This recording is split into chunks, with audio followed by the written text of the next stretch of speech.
அனைவருக்கும் வணக்கம். இன்றைக்கி மே 6, 2025 செவ்வாய்க்கிழமை. தினமணியில் இருக்கிற முக்கியமான நியூஸஸ் என்னென்னு பார்க்கலாம். ஹெட்லைன்ஸ் என்ன கொடுத்துருக்காங்கன்னா, போர் பதற்றம், நாளை பாதுகாப்பு ஒத்திகை, மத்திய அரசு உத்தரவுன்னு தெரிவிச்சிருக்காங்க. தில்லியிலும் முழு உஷார் நிலைன்னு தெரிவிச்சிருக்காங்க.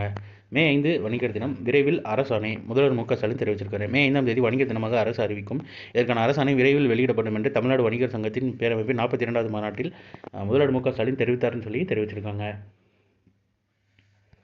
அடுத்ததாக இன்றைக்கான திருக்குறள் என்னன்றதை பார்த்துருவோம். கருவியும் காலமும் செய்கையும் செய்யும் அருவினையும் மாண்டது அமைச்சு. செயலுக்குரிய கருவி ஏற்ற காலம் செய்யும் வகை செய்யப்படும் அரிய செயலும் சிறப்புடைய செய்ய வல்லவன் அமைச்சன் அப்படின்னு அமைச்சு அப்படின்ற அதிகாரத்தில் திருவள்ளுவர் சொல்லியிருக்காரு.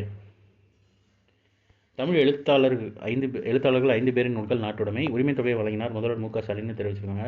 பாவேந்தர் பாரதிதாசன் பிறந்த தினம் தமிழ் வார விழாவாக கொண்டாடப்படும் என்று சட்டப்பேரவையில் அறிமுகப்படுத்தப்பட்டது. இதையடுத்து தமிழ் வார விழா நிறைவு நிகழ்ச்சியில் சென்னை கலைவாணர் அரங்கத்தில் திங்கட்கிழமை நடைபெற்றது.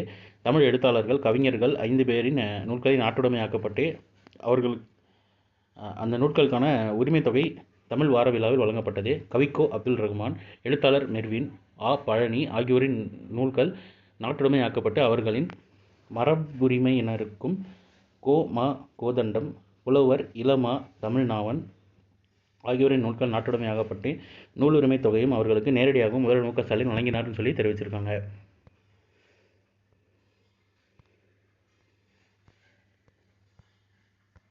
வெளிநாட்டு திரைப்படங்களுக்கு 100% வரி, ட்ரம்ப் அறிவிப்புன்னு தெரிவிச்சிருக்காங்க. வெளிநாடுகளில் தயாரிக்கப்பட்ட திரைப்படங்களுக்கு 100% வரி விதிக்க அமெரிக்க அதிபர் டொனால்டு ட்ரம்ப் உத்தரவிட்டுள்ளார்னு சொல்லி தெரிவிச்சிருக்காங்க. ஸோ இன்றைக்கான இம்பார்ட்டன்ட் நியூஸஸ் அவ்வளோதான். இது ஒரு ஷார்ட்டர் வெர்ஷனாக 1 மினிட் கரண்ட் அஃபேர் நம்ம சேனலில் இருக்குது. வேணுங்கிறவங்க அதை யூட்டிலைஸ் பண்ணிக்கோங்க. மேலும் இன்னொரு நியூஸ் வீடியோவில் சந்திப்போம். தேங்க்யூ.